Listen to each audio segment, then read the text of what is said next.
Howdy friends, welcome back to Plumbing with Tim. Yes, it's time to come back. It's been a while. The reason why I haven't been doing videos is because I no longer live in East Central Florida. I bought a place and relocated to Western Kentucky, in which I stay now, and it's out in the country.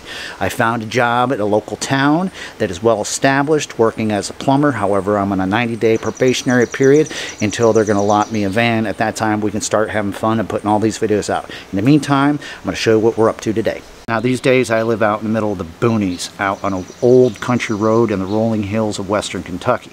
And a couple doors down there's an older gentleman that is building a cabin. He's doing a really great job. It's beautiful.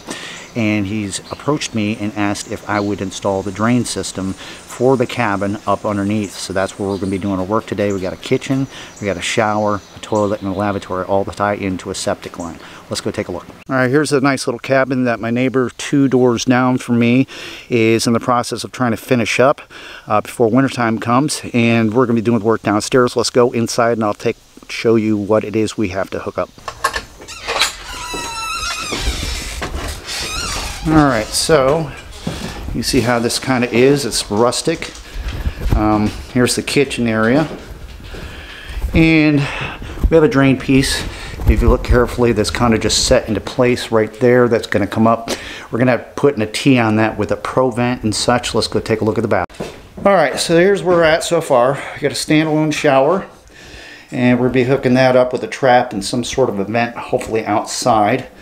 Water heater's already been installed. We do have a piece of wood that's over top of here where the toilet will be installed, as well as a lavatory, which we'll probably hook up a pro vent for that. And the rest of the work is going to be done down underneath. So let's head that direction. All right. Pretty roomy up underneath here. What else do you need? Let's put some plastic in here. What we're going to do is we're going to go down to the far end where the kitchen area is, and we've got a line that's dropped down through there.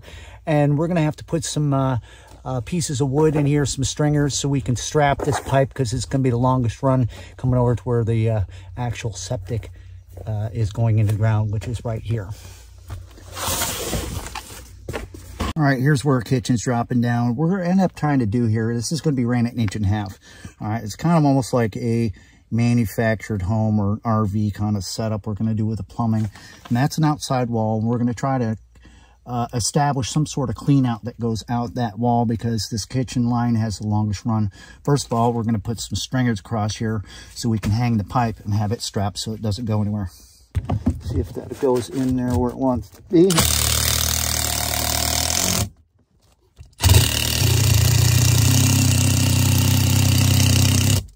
All right, so we've got our stringers going down through here. That's going to be picking up this kitchen in 1.5 inches.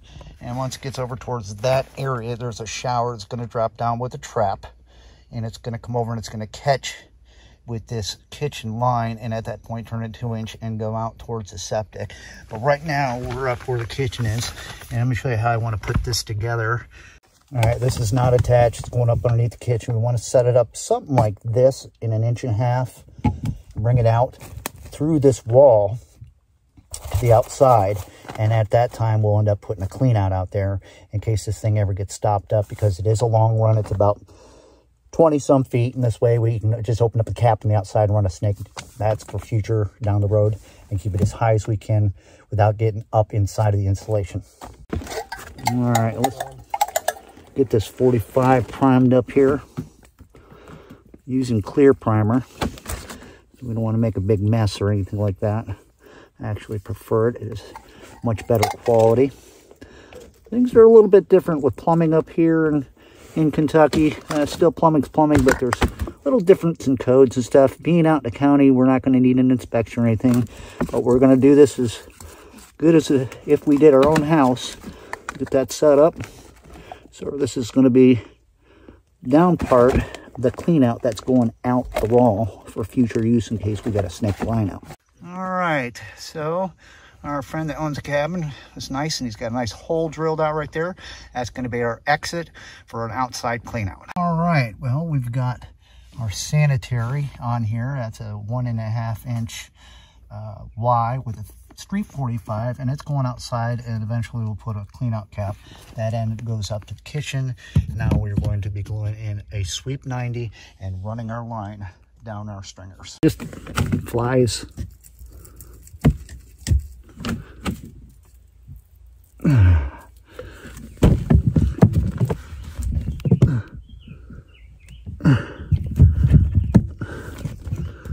All right, so we're moving our way away from the kitchen area, and you can see the clean out that's going out that way that we're going to install.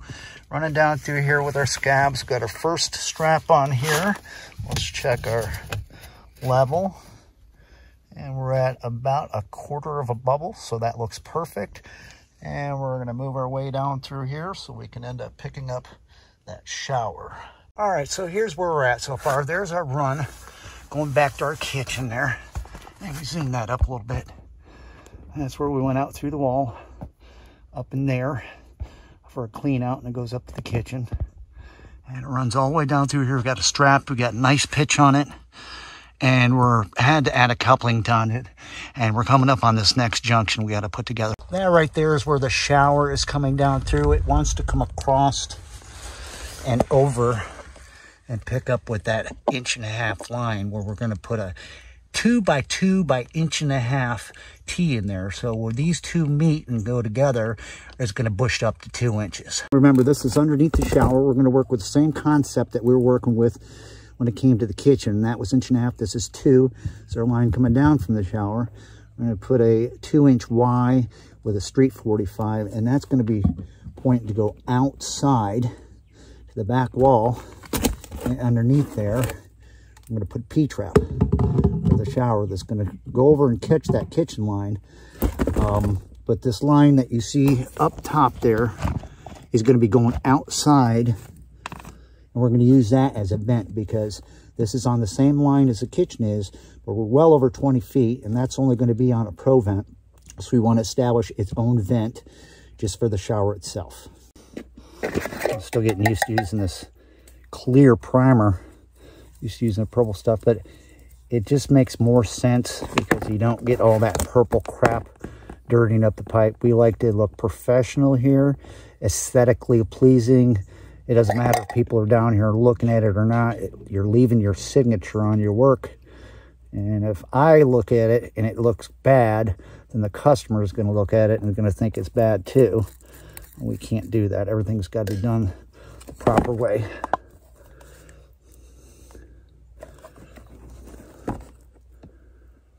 There we go. Something like that. That's going to be in 2 inch, and this is going to come off right at the bottom of the shower drain coming out through the floor, and it's going to go out the back, and then we're going to 90 sweep it up the wall about 6 feet or so to create a vent just for the shower.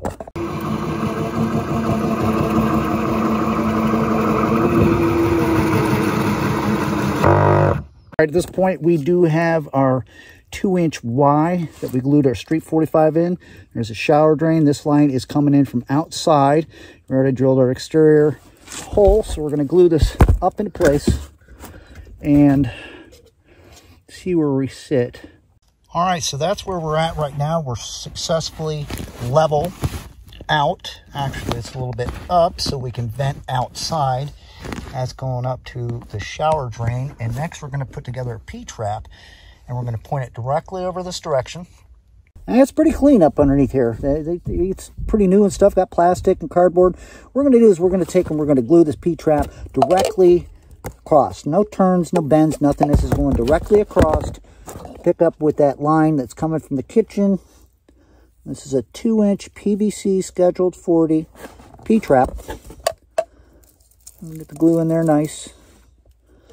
And set that down into place. Line our lines up where they go. Just like that. All right, so this is where it gets a little bit tricky. We got our trap. This is not glued in. See, I have it sitting over there, and I've got my little tray that it's resting on, and we're getting it.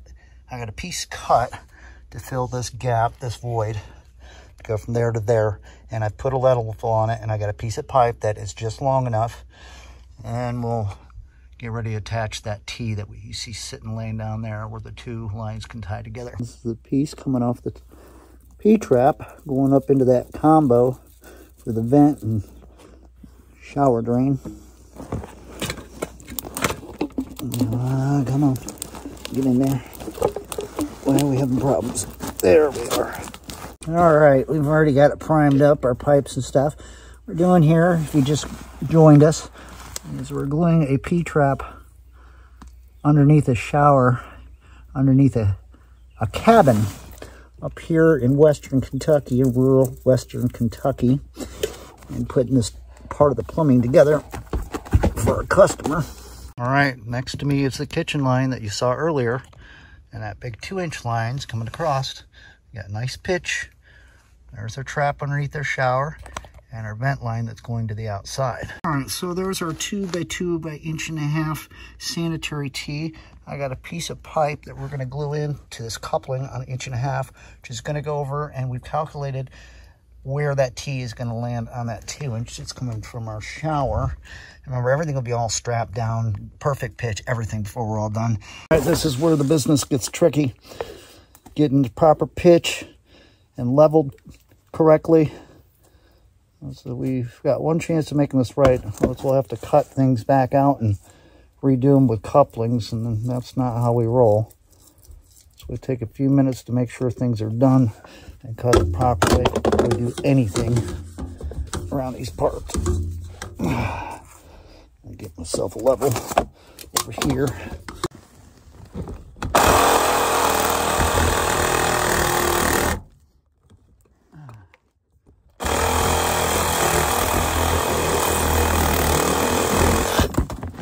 All right, let's get this glued on, this last piece, before we start making a transition run. Get our glue kind of hanging out where it is.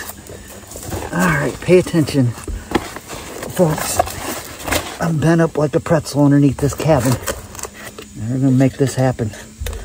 And we'll have kind of a rundown of where we're at, and we might start wrapping it up for the day and turn this into a part 2 of this series, just because there's some bad weather that's in the area and I don't know. All right, come on, get to me. All right, so we're looking pretty good. Got our strap on there. Let's take a look. And it looks like we've got plenty of pitch from the kitchen. Let's go over here to where the laundry is. Nice pitch, quarter bubble. All right, so we got that bit together. Now we're over to where the septic is. My dog's up underneath here with me. This is a clean out that we've kind of made. That's going to be on the outside of the building. And that is the septic tap right there. You see we've got a line drawn around here. We're going to cut that down. We're going to cut this back and then take inside cutters and cut that down. We're going to stack this 4-inch tee. And we've got to reduce your bushing down to 3, right at the top of that other fitting, so it's as low as possible.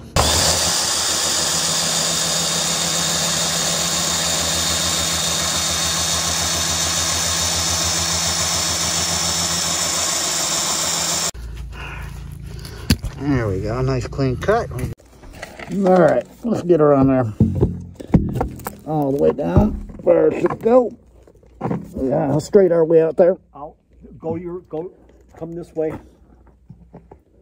Right about there. All right, we're good and in place. We got it glued down in there. That's going to be where our toilet and everything's dropping in, out to a clean out. All right, so now we're back inside the cabin in the bathroom area. You saw what we did down underneath.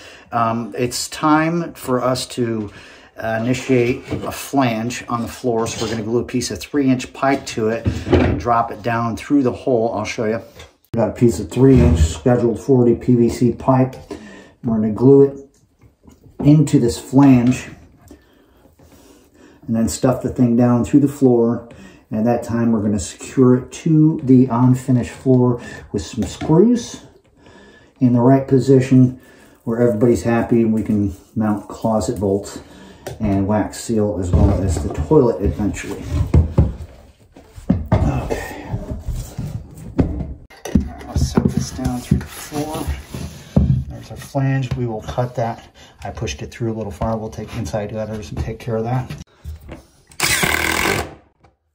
Nice. It's going to sit in here nicely. No problems. So this is what we're looking at. This is a lavatory that's coming down. On the top end is going to be a sanitary tee, 1.5 inches. We'll have a pro vent on there. And there's our toilet line coming down that you saw from up top. There's our septic drop. And there is that line that's picking up the kitchen and everything. So down off the toilet, we're going to put a 3" by 2 sanitary tee, which we push down to 1.5 inches, keep it high tight, and bring our lavatory across to meet it right there. This is where things get kind of tricky and stuff.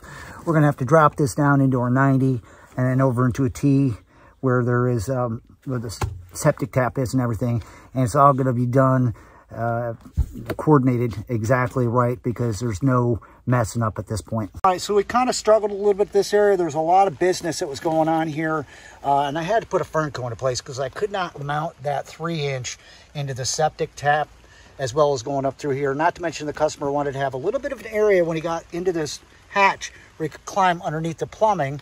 So we opted to go with a sanitary tee, 3, and push it down to 1.5 inches, and came over and picked up that lavatory right there.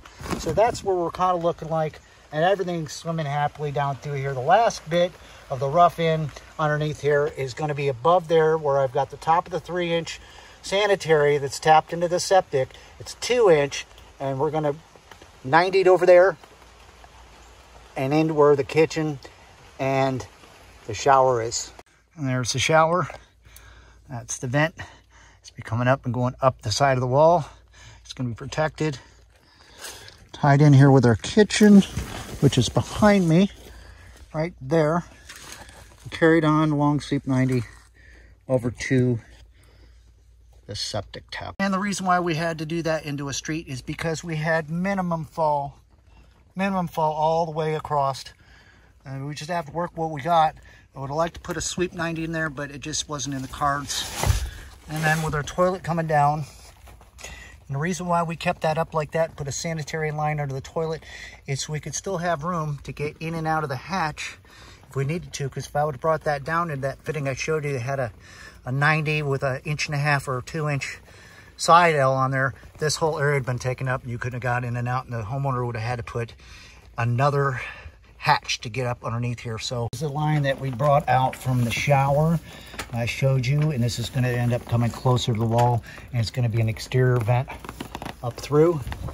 And we'll walk around this side of the house where we originally put that clean out for where the kitchen's going to be, and that's going to be glued in and stuff, so it's just dry fitted in there.